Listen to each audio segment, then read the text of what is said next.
The purpose of the time-based routing is to add the working hours of the company to the call route and to describe its behavior outside the working hours of the company. The time-based routing can be created in two ways. First, in one of the sections. One-step routing, two-step routing, or IVR routing create the call route and press Convert to Time-based routing. Second, create the call route in section Time-based routing and add the time rules. The section Time-based routing settings describe the working hours of the company.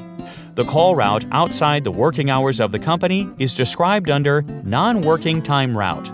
To create new working hours of the company, press the icon plus New Exception. In the newly created settings field, Unnamed Exception, press the icon plus.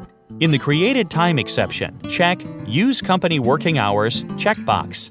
If this checkbox is checked, the call route time will be used in the Settings section of the working hours of the company. You can find more about the settings in the Instructions section, Working Hours. There is also a possibility to create an individual time schedule.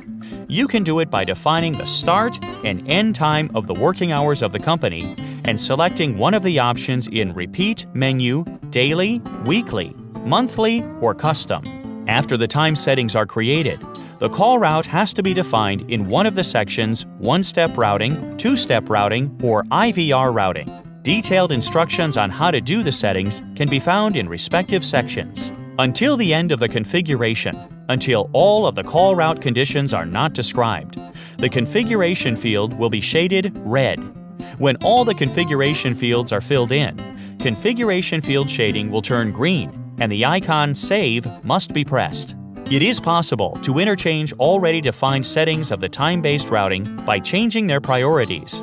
For example, the company's working hours are used for the routing of the incoming calls, but on Monday from 9 to 1100 hours, the company will not work. In this case, you can just add plus New Exception and rearrange the sequence of the existing time-based routing. After the time-based routing of the incoming calls is created, you need to identify where to divert the call outside the working hours.